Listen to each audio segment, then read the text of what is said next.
My husband went to a Walgreens recently and he was noticing this elderly woman. She was in her 80s, sitting there waiting, and she said, "I'd like to get a COVID shot." And the pharmacist said, "Well, that's great. And you know what? I also have a shingles and I have a flu and I have, and he was rattling off all these vaccines that would be really helpful for her." And so she said, "Anything that you think is good for me, I'll do today. That would be great." And Marty literally watched her get a whole bunch of shots. There was no physical.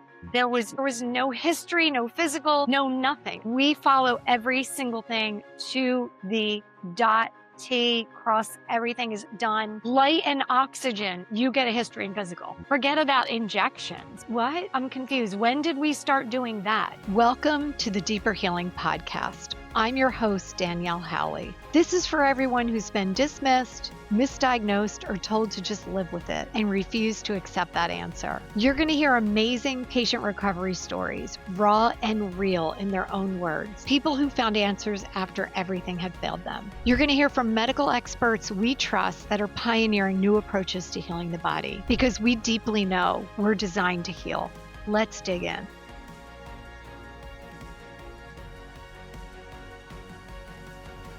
Okay, everybody, I'm here today with Chad from Phoenix Pharmacy. He's an independent pharmacy owner, and we have been having the most wild, interesting conversations. And I'm like, we need to do a podcast about this because people do not, the general public does not, including myself, do not know about what the hell is going on out there. So how about, can I tell you a story? I have two stories that I want to tell, but I want a professional like you to explain why it makes sense. One is related to Dr. B. Dr. B made a prescription for Ivermectin to Target, CVS, and they would not fill it. And Dr. B said, "Well, I've been a physician for 45 years, and in my entire 45-year career, I have never had a corporation deny my prescription." He was like dumbfounded. So what's that about? So, it started during COVID. It is the overreaching of the business model that pharmacy finds itself in, where we have wholesalers practicing medicine and dictating what we as pharmacists can and can't fill. And as a result, I have a feeling in this situation, it was a Target, which really is CVS. Target sold their pharmacy several years ago to CVS, and they have instructed their pharmacists not to fill Ivermectin. So my question to Dr. B, because I'm just a regular person, I'm like, Right. who at the corporation has more credentials to Great question. decide what that patient needs than the physician that is treating them? Yeah. I mean, during COVID, we had our wholesaler that we use, which is not going to be the same, the one that Target and CVS have used, minimize what we could do. And we had to show validity behind scripts if we were to order it. I mean, And we couldn't even order it from the wholesaler. it's insane. It's It's an insane. overreaching. It is telling physicians how to practice from someone that's probably not going to medical school that knows what they're doing. Exactly.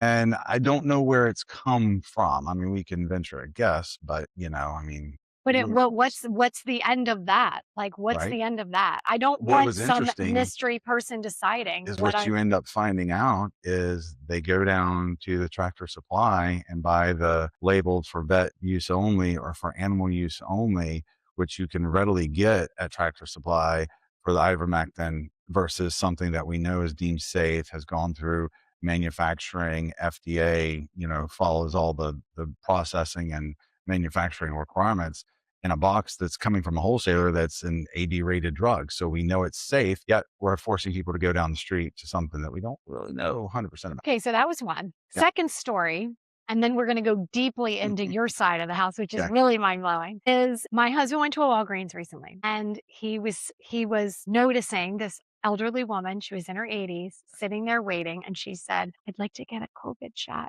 And the pharmacist said, "Well, that's great. And you know what? I also have a shingles and I have a flu and I have, and he was rattling off all these vaccines that would be really helpful for her." And so she said, very like mildly, "Anything that you think is good for me, I'll do today. That would be great." And Marty literally watched her get a whole bunch of shots. And he was like, what was so astonishing was there was no physical, there was no history, no physical, no nothing. I mean, I know here we follow every single thing to the dot. T, cross everything is done. Light and oxygen, you get a history and physical, Mhm. like literally. Right. Forget about injections. We would never give an injection. What? I'm confused. When did we start doing that? Well, the process there, let me rephrase that. The problem there is getting all five. From a pharmacist standpoint, some of the vaccines that are out have been deemed safe for us to give as pharmacists. We take a brief history, they fill out a form. We have access to the immunization registry. So here in South Carolina, there's an immunization registry. Anytime anybody gets a vaccine, it gets reported to the registry. So we know what the patient has received, when they got their last pneumonia, because it's typically a series, you never get it again. Mm. Once you get shingles, there's 2 shingles vaccines as a series. Once you get that, you never get it again.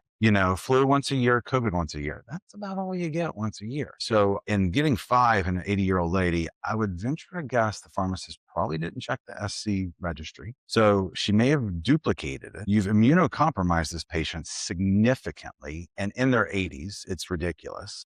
I mean, the shingles vaccine itself is a doozy, especially not the first one, but the second one. And even though it's the same vaccine, the immune response is pretty significant. Oh, I mean, I do you know recommend how many people. people we've had in here sick Mhm. from Yeah, from overdoing right. things?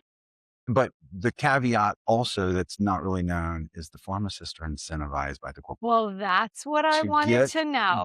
Was like, vaccines they can per shift, per month. Their bonus is all dependent on that, especially when it comes out with flu vaccines. Now, it makes me, it pisses me off when your big boxes start showing up in July and August saying flu vaccine available, flu vaccine available. Well, here's the thing. Flu vaccine lasts 6 months. If you get in August, guess what? It's expired by December in your body. and I say we laugh all the time when you go to the food store and it's literally like, get your $10. It is again an incentive. The pharmacist is getting X amount of dollars per flu vaccine they give per shift. It's ridiculous. It's It's not what it's about. insane. If people want to get it, fine. They're entitled to, their own freedoms to get the Right. vaccine to protect them. But at the end of the day, it's not about the money to be incentivized. It isn't, and COVID is the same way. You know, uh, they are looking at potentially doing a COVID flu combo. So it's one shot now. That's not out. Who knows when it's going to be out? But that would allow some of the manufacturers that are doing COVID to enter the flu space that have never been in the flu space before. So who knows? Sounds very lucrative. Doesn't it? Sounds It all really comes down to lucrative. some money here and there. But yeah, my recommendation is never get 5 vaccines, especially Hell in your no. 80s. No, Don't listen, I'm glad Dr. B's not here. I can already feel his head on no, fire right now. So, no, yes, 100%. Okay, so now so I was wondering that. I was like, when I said that to my husband, I'm like, no. obviously they're getting paid. Yeah, there's Why something on the would you back do end. that? Why would you be Mhm, like, no, get another one? Come on, mhm. lady. Made no sense. Okay, so let's talk about what's going on under the hood in the pharmacy world. Yes, So right. there's the big guns, right? Yep. There's the big companies. They have lots of franchises all over the place. And then there's the independents. So let's talk about what that world looks like and what's going on right now that's hot. Controlled substances. It's Okay. always a hot topic, right? Okay. It's always controversial. You see it in the press. It's spun this way, it's spun that way. It's all the different things. Now, at the end of the day, laws are laws, right? As a pharmacist and as a pharmacy, we have certain things that we have to uphold. So if we get a controlled substance prescription in-house, which in the state of South Carolina and pretty much all over the country now due to legislation that hit back in 21, 22, all controlled substances have to be an electronic script. No more paper writing, which minimizes counterfeit prescriptions. Being able to send a control electronically via the system, it's pretty hard to do. You have to have a secondary authentication piece on the physician side. So you can deem the script pretty legit, at least if it shows up in your computer to be able to process. So just because a lot of these people aren't medical pharmacy people. So controlled substances are some hormones, right? Testosterone specifically. Testosterone, okay? Because Um, people wouldn't think of that as like they they think wouldn't, controlled right. substance, they think like, Yeah. opioids or So something. controlled substance, in order for a medication to be considered a controlled substances, there's several classes. There's 1 through 5s. Ones are all the illegal drugs. So your marijuanas, your cocaines, all that type of stuff. Your 2s are going to be your Adderalls, your stimulants, your Ritalins, your painkillers, your oxycodone, your hydrocodone, a lot of the morphines, those type of things. Your 3s, Tylenol 3, there's not testosterone. And then you get into your 4s, which are going to be your benzodiazepines, your Xanax, your Valiums, those types of things. And then there's 5s, which there's some 5s, but not a lot. these like levels of severity, they're Well, not it's really, they're just deemed the different level of categories. severity of addiction potential by the Oh, DEA. interesting. Okay, so it's all based on addiction potentials. Okay. Uh, then the other piece to that is there's some controls out there, seizure meds, for instance, phenobarbital, not addicted per se, but it's needed from a seizure standpoint. And there's a few other ones out there that have controls on them, but people aren't using them to abuse. You know what I Okay. mean? It's Okay. more of a Okay. let's minimize my seizures or prevent seizures so I can keep my driver's license and get to work to and Okay. from that type It of was interesting when we were talking the other day, we were talking about this just absolute epidemic of people on amphetamines. And, I was like, it's like all the kids, all the teens, all the adults, like, and even my kids who, like, back in the day, they were like, everybody has it when they take a test. They right. were literally kids that weren't even like on them, were getting them. And like, Mhm. I needed to like do really well on my Yep. SATs and whatever. Right. And then you were telling me you have no idea what I'm seeing on the pharmacy side. Right. So, like, Right. tell that story 'cause that's So fascinating. several years ago, when I was in another pharmacy prior to opening up Phoenix, in our town, we have a large prescription population that's on amphetamines, like we were talking about. So your Adderalls, your Ritalins, they're legitimate scripts. They come in. They're every 30 days. It's 5 up to 95. It just depends. Typically, To 95 meaning like age, age, like aging. Yes, 5-year-olds it to is. It 95-year-olds is. on amphetamine. Take Yes. it in. Take it Yeah. in. Okay. Now, we also have to, as a pharmacist, we have to do several things. Number one, make sure it's a legit script, which is pretty easy to do because it's an e-script. Number two, we have to look at what they call the prescription monitoring program, which is a ancillary website that you have to have a license to get into, meaning physicians and pharmacists are supposed to check it upon every fill of a controlled substance. It shows us when the patient last had it filled, where they had it filled, if it was run as cash or insurance, and it shows the prescriber, the volume, how long it should have lasted, that type of thing. So we Wow. know when to fill the next prescription. I feel like that's going to turn into an AI thing where everything is just scrubbed. Yeah, Like, well, it helps uncover the patients that used to doctor shop for. They could see, oh, they went to this doctor, they got the same med from that doctor, they picked it up from this pharmacy, they picked it up from that okay. pharmacy. So it helps minimize a lot of the abuse potentials. And Okay. so we check for every control. You log in, you run it, you look, then you document on the script when they last got it, where they last got it. So upon our inspections that are annual from a DHEC standpoint on controlled substances, they see we're doing what we're supposed to do. Again, it keeps the patient safe, it keeps the family safe, it keeps the community safe, right? And so all of the networks, whether you're in a big franchise corporation or a small Supposed to be mom and done. pop shop, everybody's on the Correct. same Correct. field. Yeah. Okay. And it's national. It's a Yeah. national program. So you can check various states. You know, biggest thing for us is we don't take out of state prescribers on controlled substances. That's an easy no. We don't do that. Okay. That's a red flag for us as a pharmacist saying, Meaning, is that just you or is that just the well, state? Like, it's just us, but okay. also too validating why is a patient here in Charleston going to a physician in California to get a controlled substance. Oh, let's say because it's a million people travel here. So let's say you're on your trip in Charleston. But if they have a license from or from California and we got the script from California, we'd call the office, verify this is your patient, they're here traveling. Got it. That's easy. That's But it. let's Okay. say if it's you, for instance, Mhm. and you use a physician in And I California, live but you live here. here, why Right. would you be That doesn't doing make that? sense. It Right. doesn't make sense, Okay. right? Got it. So we again would call that office. Hey, this is why is this? What is that? A lot of times, unfortunately, in the big boxes, there's one pharmacist working, right? How often are you waiting for your prescriptions? How busy do they look? They aren't having the time to call those offices. They don't have time to do some of the stuff. And great, I mean, frankly, we all need to take the time because Mm. it's the safety and security of the patient and the community at stake here, right? Okay. You know, Okay. but getting back to our little story. So that's number one. We have to check the validity. We have what the DEA says is a corresponding responsibility to check the authenticity of the script to make sure it's warranted for the patient, the prescriber's writing within their realm of practice. You don't want, let's say, for instance, an eye doctor writing for a narcotic for back pain. It doesn't make sense, right? Mhm.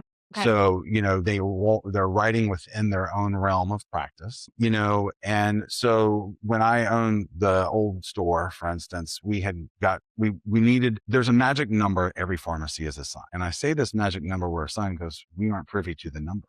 What? The wholesaler has the number or the DEA has the number, but I can only order X amount of controlled substances per week, per month, per day. Of all categories? Of all categories across the board. It's some magic number that's assigned. And you're not aware of what it is. They are not allowed to tell us for the wholesale. I And don't think I so understand we that. were getting in amphetamine scripts. We would order and it wouldn't be put in our order. And we were on hold because we had ordered too much for the week or the month or whatever. So we were waiting for the time to catch up to where we could order again. Now, we don't get told this. We just know it doesn't show up in our order. So we have to call the patient, say, hey, sorry, we can't fill the script. We don't know when we're going to be able to fill the script. That being said, we were then told that we could increase our allocation by filling out reports and applying. As a result, we got an email from a lady that worked up at corporate. She was a PharmD. She's the director of their controlled substance division, and she was going to pay us a visit. Great. So she shows up. If she said once how many times she was on the witness stand in a DA hearing against the pharmacy, she said it probably 10 times. So very threatening. I'm like, this is very threatening. I'm like, this is, you have instructed us to apply for this. And yet now here we are feeling like, what's going on? So she shows up with a report, handwritten notes of 3 patients that she wanted me to fire from our pharmacy. All 3 were psych patients. They were on a combination of drugs that she didn't like. And I keep in mind, she's a PharmD that works for a drug wholesaler. She's not practicing pharmacy. She's not a physician, nothing of the sort. So I looked at her and I said, ma'am, I said, if you have a problem with that, 2 of those patients I know personally have been released from psychiatric institutions. So if you have a problem with that, you need to go talk to the physician that literally is a mile down the road. I will call him and let you go meet with him and let him know your concerns. And I said, if I were to fire them, they're going to walk 100 feet to the Walgreens right down the street, of which, wait, you work for a wholesaler that owns 25% of Walgreens. So you're now going to have me fire a patient that you will then probably get that said patient because they live right behind where we are. So our pharmacy was out of convenience. And that won't be a problem. Correct. When they go fill in at the Walgreens. Right? Of course That's not. fine. But the doctor also knew we did it right. We filled it on day 30. We did minimize the callbacks to the doctor. There's only so much as a pharmacist that we can know about the patient, whether it's a pain med, whatever it is. We aren't privy to the MRIs. We aren't privy to the x-rays. We aren't privy to the patient's history to a point. All we see across is maybe a diagnosis code, conversation with the patient, what's going on. But like I said, if it's a true addict and you say, hey, what's your pain level? They're going to say 10, 10, 10, Right. But going back to this story. So she showed up. She didn't like the fact that I said, you need to go tell the doctor. The next day we got an overnight letter saying our controlled substance ordering should be cut off. So that's like a big scramble for every patient. Well, the amount of controlled substances, again, you remember I said seizure drugs? Right. We have seizure patients that then we could not fill their prescriptions. So you're taking this little mom and pop pharmacy who, what's interesting though, is we were right down the street from a Walgreens. And if you add up the Walgreens in this town, I guarantee you the volume in that Walgreens of controls alone far exceeded what little me. But I'm thinking, yeah. So got attorneys involved. We were able to negotiate the contract 3 months out. So it shut off 3 months later on the controlled substance side. I was part of a big buying group, one of the largest ones in the country, Compliant Pharmacy Alliance. I called them repeatedly, 0 phone calls. When you attach controlled substance to something, everybody backs away. Wow. There's no guidance. Wow. It's like everybody's afraid of the DEA. So I called our local DHAC guys who are controlled substance. In state of South Carolina, we have 2 divisions, the DEA and then DHAC has its own controlled substance. They both oversee pharmacy operations, ordering, dispensing, all that of controlled substances. So I called DHAC. They came in, did another inspection, just a proactive, hey, they are doing everything right. This pharmacy is not abusing the system. We're doing things right. We're trying to help the community. Amerisource didn't care. So they had a attorney to attorney phone calls. I was not allowed to be on the phone calls, of which we then learned that we were a line item, that the DEA and the opioid epidemic settlement had come up with a list of 250 pharmacies in the country and 250 of a list that the wholesaler were to determine. And each wholesaler had to visit these 500 pharmacies within a time frame. Basically, this was get them off your lines because they are basically putting you at risk, that the DEA would then come in and find them or so it became a business decision. I was just going to say, this it's good for their business. They're looking cleaner per the numbers on paper. So you had this pencil pusher PharmD who, again, never worked a day in her life in a pharmacy retail setting. She's now practicing medicine, telling me that I have to fire patients, that the physician needs to stop writing this way. I'm like, this all goes back to the opioid epidemic. Right. Exactly. Unfortunately, the wholesalers got caught up in this. The DEA did not have the balls to take it to the physicians that started it. Who is the one that writes the script? Where does it start? The physician. Hold the physicians accountable. There was zero accountability. Why? Because these scummy lawyers knew all the control, all the wholesalers had the money. Right. The little physician that's part of a network or something doesn't have the money. No. The billions are being made in that piece of it. There was a reason for the epidemic. Looking at it now, you've got minimum day supplies, 3 days, 5 days on the controlled substance side for pain meds. Insurances have those stops in place. But then again, you have those that are on chronic meds, every 30 days, they need 30 tablets a month. They can't just get the 5 or whatever it is. So, there's a lot to be said out there. Unfortunately, the people making the decisions are not Dr. B. Mm-hmm. They aren't the pharmacists. We're being regulated by people that have never practiced medicine a day in their life. This is exactly where we started at the beginning of this thing. It's insane. Some corporate person at CVS was making a decision about someone getting a script that Dr. B wrote. And he was like, wait, what? What are their credentials to make that determination? And what do they know about my patient? Nothing. No, and as a pharmacist, I have the ability to deny any script that comes in if I have a concern over filling it, whether it's duplicative therapy, whether I feel that it's not a valid prescription, there's concern. But as you know me and the staff at Phoenix, and we fortunately will call you and say, hey, what's this? Why is this? Can you help us better understand why we need to fill this for this patient? Or maybe there's a better alternative. It's a joint system and effort. And the more that people get involved, the safer everybody's going to be, whether the healthier the patient's going to get, getting them the proper medication. But when you got Big Brother leaning over, telling you how to do and what to do, it gets really. That's what I think. I think that's where Americans are just like losing their minds, is just the overreach in all these different areas. And you can kind of just feel it. Everybody says this all the time. He's like, people want to make medical decisions with someone who knows them, who knows their in their situation. And it just sounds so like basic. Like, yeah, you do. What's the most trusted profession out there? We know more about some of these patients and their families that come in and what's going on historically and stuff, and we have easier access. Not that you don't trust a physician. You should always trust your physician.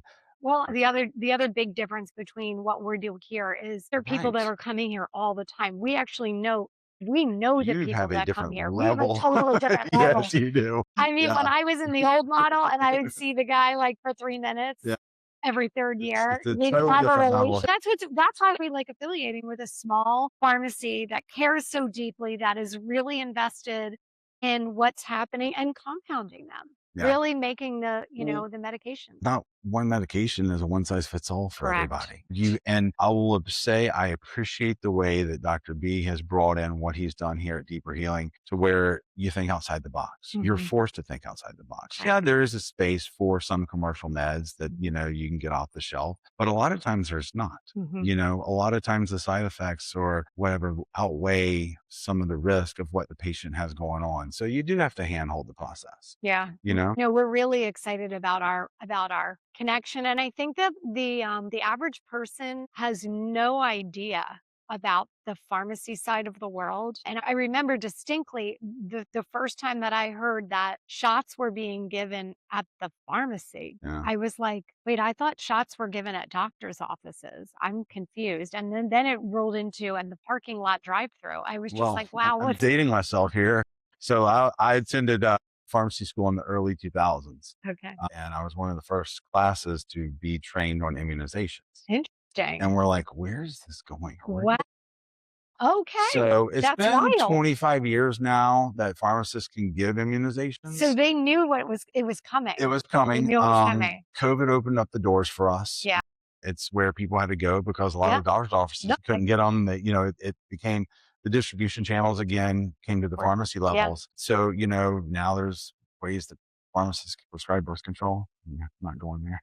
Really? Yeah, we can, without a prescription, you can. Wow, I did not know that. You would have thought we would have gone maybe towards antibiotics prior to birth control, but I did not know that. Okay, that's wild. Yeah. That is wild. There's stuff coming down the pipe. Well, Chad, thank you so much for sharing. Of course, anytime. Is there anything else parting words for people who don't really understand all that's going on out there? Anything Yeah. that you Well, would stop by like? Phoenix anytime. And, but no, just a proponent of independent pharmacies. The Yes. biggest thing across the board is go to your independent. Don't go to your big box. Oh, yeah. We are the same price. Insurance tells me what to charge you. I don't get to make up the price.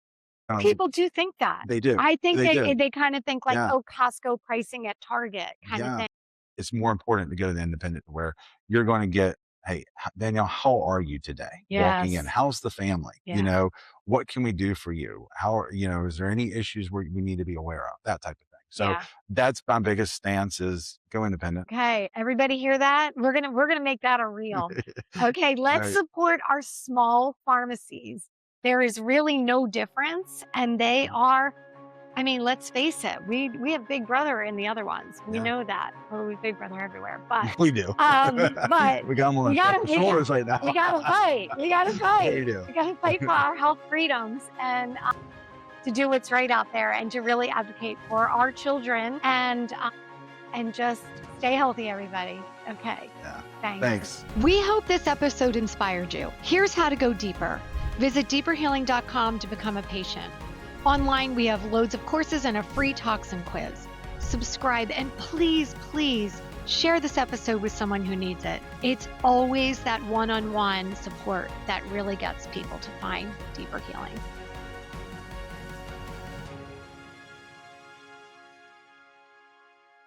Remember, this is educational content, not medical advice.